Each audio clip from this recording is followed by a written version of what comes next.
حضرت سیدنا عمر رضی اللہ تعالی عنہ جلیل القدر ہستی ہیں جنہیں حضور علیہ السلام نے اللہ سے مانگ کے لیا۔ سارے صحابی رسول کریم صلی اللہ علیہ وآلہ وسلم کے مرید ہیں، لیکن جناب عمر میرے حضور کی مراد ہیں۔ 39 لوگ جب اسلام لا چکے، 39ویں شخص حضرت امیر حمزہ رضی اللہ تعالی عنہ تھے، اور ان کا ایمان لانا مسلمانوں کے لیے بہت بڑی ڈھارس اور بہت بڑے حوصلے کا سبب و ذریعہ بنا۔ تو میرے حضور نے ہاتھ اٹھا لیے، کہا اے اللہ، ایک شیر دیا ہے امیر حمزہ، ایک شیر اور عطا کر دے، اب تیری مرضی، عمر بن خطاب دے دے یا عمر بن حشام دے دے۔ حضور دعائیں مانگ رہے اور یہ ہاتھ میں تلوار لیے غیظ و غضب سے بھرے ہوئے گھر سے نکلتے ہیں کہ بانی اسلام کا چراغ ہی بجھا دینا ہے۔ راستے میں ایک صاحب ملے اور کہا کہ عمر، تیور کوئی اچھے نہیں لگتے، خیر تو ہے، کدھر جا رہے ہو؟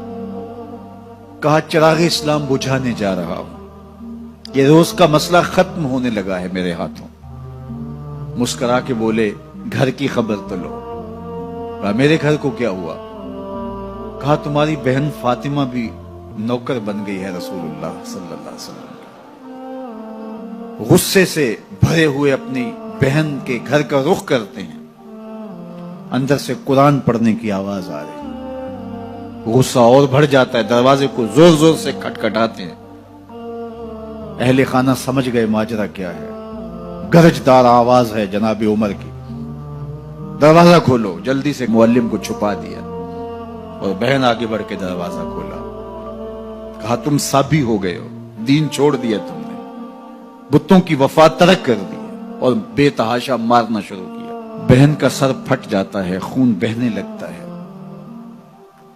اور یہ مارتے چلے جاتے ہیں۔ فاطمہ بنت خطاب بولی عمر تم خطاب کے بیٹے ہو، سنو میں بھی خطاب کی بیٹی، جو ظلم جو جبر کرنا ہے کرو، میں محمد عربی کا دامن نہیں چھوڑوں گی۔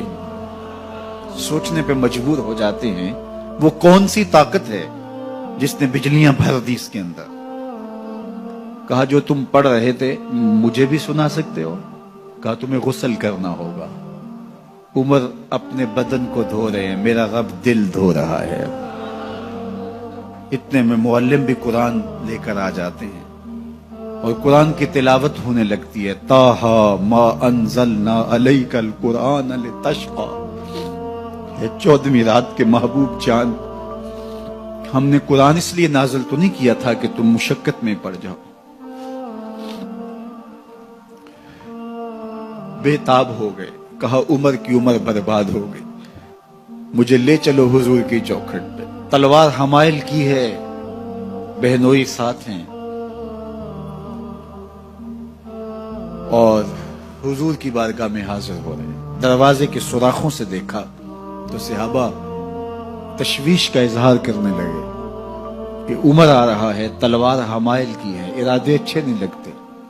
جناب امیر حمزہ نے کہا دروازہ کھول دو، اچھی نیت سے آیا تو استقبال کریں گے، نیت اچھی نہیں ہے تو اس کی تلوار سے اس کی گردن کاٹ دیں گے۔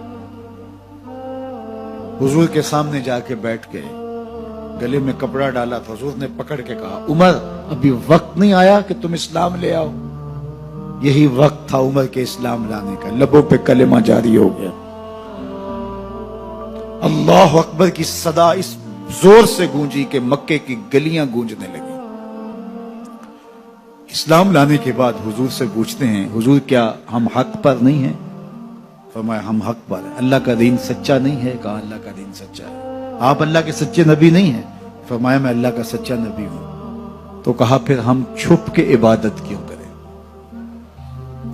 اب مسلمانوں کی 2 صفیں بنتی ہیں، ایک صف کی قیادت امیر حمزہ کرتے ہیں، دوسری صف کے آگے آگے عمر بن خطاب چلتے ہیں اور حضور درمیان میں ہیں، اور یہ ملکوتی قافلہ صحن حرم میں آ کے اعلانیہ عبادت کرتا ہے۔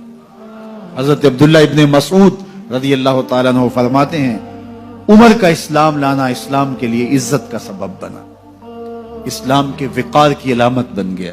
ایک ایک کے دروازے پہ جا کے دروازہ کھٹکھٹا کے کہتے ہیں، وہ تو اور خبر سننے کے لیے بے چین تھے کہ یہ بانی اسلام کی زندگی کا چراغ بجھانے گیا تھا، کوئی خبر لایا ہوگا۔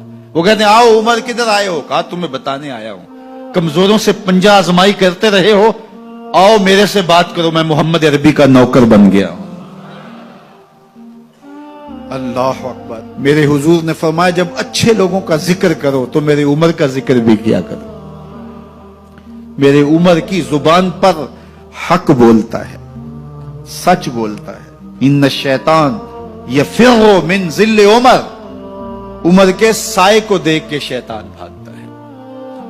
اللہ اکبر۔ اسلام لائے تو زندگی کی ایک ایک سانس اسلام کے لیے وقف کر دی، حضور کا پہرا دیا، حضور کی ناموس کا پہرا دیا، حضور کی شریعت کا پہرا دیا۔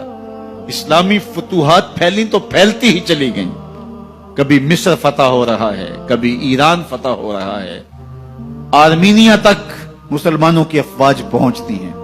22 لاکھ مربع میل پر حضرت عمر رضی اللہ تعالیٰ عنہ کی سلطنت پھیل جاتی ہے۔ عدل و انصاف کا دورہ ہوتا ہے۔